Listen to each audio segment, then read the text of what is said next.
Assalamualaikum warahmatullahi wabarakatuh. Nama saya Evita Mara Putri. Di sini saya akan melanjutkan penjelasan dari Mega Haryana.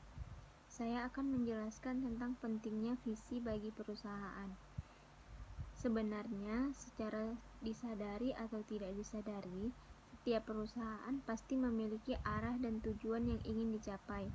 Kemudian, untuk mencapai tujuan perusahaan, tim manajemen perusahaan bergabung membuat terpisah masing-masing departemen di dalamnya dan melakukan pengelompokan deskripsi kerja untuk mendukung secara penuh tercapainya visi dalam perusahaan. Dan itulah yang mendorong berdirinya sebuah perusahaan. Hanya saja ada visi perusahaan yang secara jelas disebutkan dan ada juga yang masih samar-samar. Berikut adalah beberapa arti penting adanya visi dalam sebuah perusahaan. Yang pertama, memberikan standar kerja yang optimal.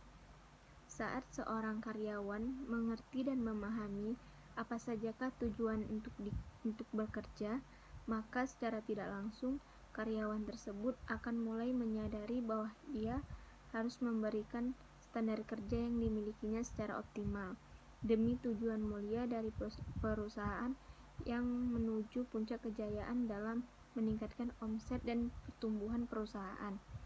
Dan yang kedua, membuat karyawan merasa pekerjaannya lebih bermakna. Bekerja tidak hanya untuk memenuhi kebutuhan fisik saja, akan tetapi juga dengan kebutuhan rohani.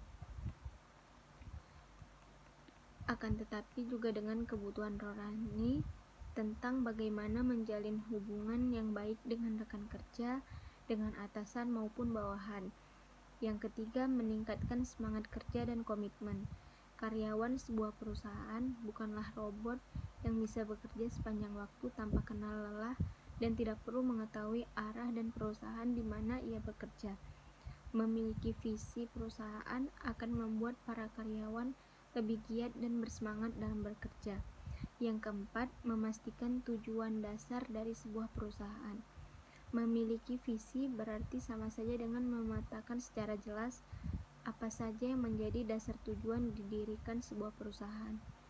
Hal inilah yang selanjutnya diharapkan oleh sebuah perusahaan akan memberikan dampak yang signifikan pada peningkatan keuntungan dan kemajuan perusahaan.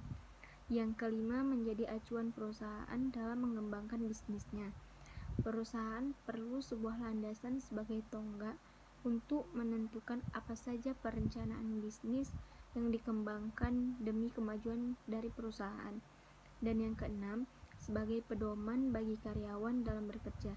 Di sini, seorang karyawan jadi tahu apa saja deskripsi pekerja yang harus dilakukan agar tepat sasaran dan tidak salah mengambil langkah atau kebijakan-kebijakan yang penting bagi departemennya masing-masing. Dan yang terakhir, yang ketujuh, sebagai sarana dalam pengambilan keputusan perusahaan. Saat seorang karyawan perlu membuat sebuah peraturan, maka peran visi perusahaanlah yang digunakan sebagai alat pengambil keputusan. Setelah kita mengetahui visi perusahaan atau organisasi yang kita lakukan, hal selanjutnya adalah bagaimana karyawan dan tim karyawan yang lainnya bersama-sama mengaplikasikannya dan menjadikannya sebagai budaya perusahaan. Sekian presentasi dari kami. Lebih dan kurang saya mohon maaf. Wabillahi taufiq wal hidayah. Wassalamualaikum warahmatullahi wabarakatuh.